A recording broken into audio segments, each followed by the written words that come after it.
Bonjour à tous. Dans le dernier tutoriel en date, on avait regardé un petit tour de l'interface et on avait commencé une première boucle, bon pas super terrible, histoire de commencer à jouer avec le piano roll. Dans ce tutoriel, on va regarder ensemble comment avancer un petit peu, faire de l'édition un peu plus avancée, notamment avec les courbes d'automatisation. Alors qu'est-ce que c'est que les courbes d'automatisation? Ça va être une manière de faire en sorte que nos paramètres de nos différents instruments et effets évoluent en fonction de la timeline. Sans plus attendre, on va regarder à quoi ça ressemble, ce sera encore plus clair.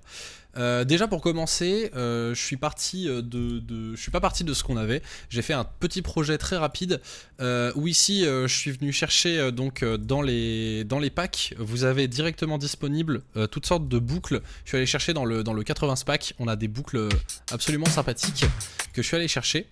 Et avec ça, j'ai combiné avec deux sampleurs, donc un sur Synth Brass 1 et un sur Synth Bass 1, donc il y en a un c'est une basse et l'autre alors un brass, c'est plutôt un, alors ça se traduit par cuivre, en l'occurrence c'est plus un synthé un peu plus classique, donc ça permet de faire une musique un peu synthwave. On va écouter ça maintenant.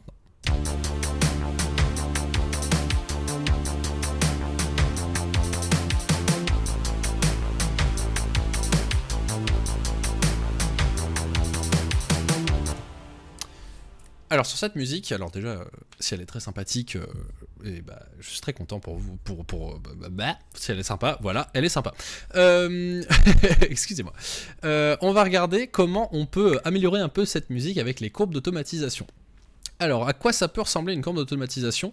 On va faire une très parlante, on va faire quelque chose qui n'a pas grand sens, mais histoire qu'on comprenne bien, encore une fois, je vous conseille d'avoir un bon casque pour cette vidéo. Ici, si je vais sur ma piste, sur les paramètres de ma piste audio, et que je regarde par exemple le volume et le pan, je remarque du coup deux petits boutons là sur les côtés. On va prendre le volume par exemple, en fait ça va permettre d'automatiser le paramètre. Là on voit que le volume n'est plus éditable, il est passé en mode automatique. On peut le désactiver en recliquant dessus, mais nous on va le garder en automatique. Et en fermant ce panneau, on voit ici en dessous de la piste audio un petit nouveau bouton qui vient d'apparaître avec Auto 1, donc ça veut dire qu'il y a une nouvelle courbe d'automatisation. Si on clique sur ce bouton, on va voir cette interface. Alors cette interface, on voit qu'on a un bouton ici. En fait, si on s'amuse à cliquer, on va remarquer que ça dessine une courbe. Par défaut, c'est à 100%, puisque c'est le paramètre de volume est par défaut à 100%. Et on peut prendre ce bouton, par exemple, passer à 0. On va remarquer que le volume de la rythmique n'est plus là. Là, il n'y a plus du tout de rythmique. Par contre, ce qu'on peut s'amuser à faire, c'est, pour voir que ça marche bien, c'est par exemple de faire arriver doucement la musique. Donc là, par exemple, hop, je vais mettre 3 points pour essayer de faire un genre d'exponentiel, hop, comme ça.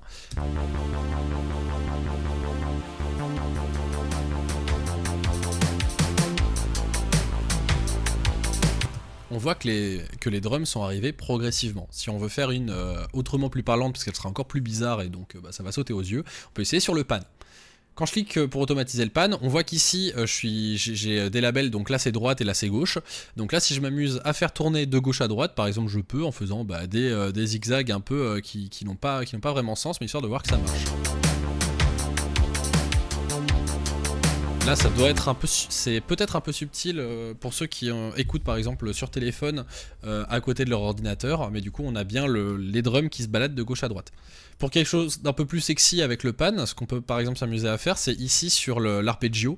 L'arpeggio, c'est le nom qu'on donne à des notes qui s'enchaînent régulièrement sur une même rythmique. Ici sur cet arpeggio, donc sur le sampler 1, sur le brass, on va pouvoir automatiser le pan, et par exemple, encore une fois, très discrètement, on va pas s'amuser à faire gauche-droite, sinon c'est infernal. Mais par exemple, on peut s'amuser à faire un gauche-droite léger comme ça, ou par exemple, il va se balader, il va faire des petits allers-retours comme ça. Ça peut être sympa. Alors, la grille, on peut se servir de la grille pour justement être un peu plus précis. Là, par exemple, j'ai besoin de carrément moins de grille pour être sûr de cliquer au bon endroit. Hop, donc je vais sélectionner mes points comme si c'était des notes, et je peux les supprimer avec Supr. Je peux aussi faire des CTRL Z si ça m'amusait, ou des CTRL Y pour annuler mon CTRL Z. Et du coup ici je vais pouvoir dessiner, hop, et je reviens à mon point de départ, je vais essayer. Ça a l'air d'être à peu près ça. Et là on va voir que du coup, l'arpeggio il va se balader de gauche à droite pour un rendu peut-être un peu plus harmonieux si je m'amuse à combiner ça avec de la reverb. On va écouter ça.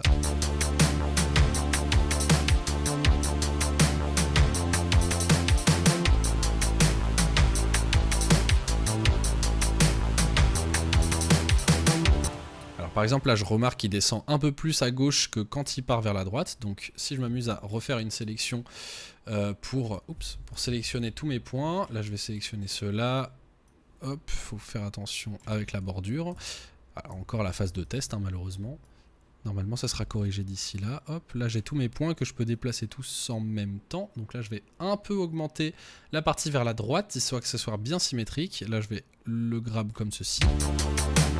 Voilà, c'est un petit peu plus flagrant.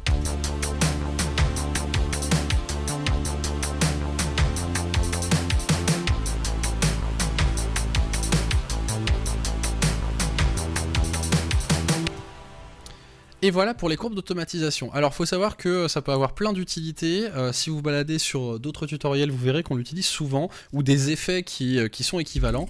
Par exemple le Bloopy Pump est un équivalent à l'automatisation, sauf que lui il va se trouver sous forme d'effet et il va faire en fonction du bit. Donc ça vous le verrez peut-être dans d'autres tutoriels. L'idée c'est qu'on va essayer de rendre disponible la plupart de nos paramètres en automatisable pour qu'on puisse en fait avoir une personnalisation totale sur notre musique. Donc je vais pas faire plus long que ça sur ce tutoriel, dans d'autres tutoriels on y reviendra, donc n'hésitez pas à revenir régulièrement sur celui-là pour vous souvenir des différents raccourcis. Et sur ce, je vous souhaite une bonne journée et à bientôt dans d'autres tutoriels.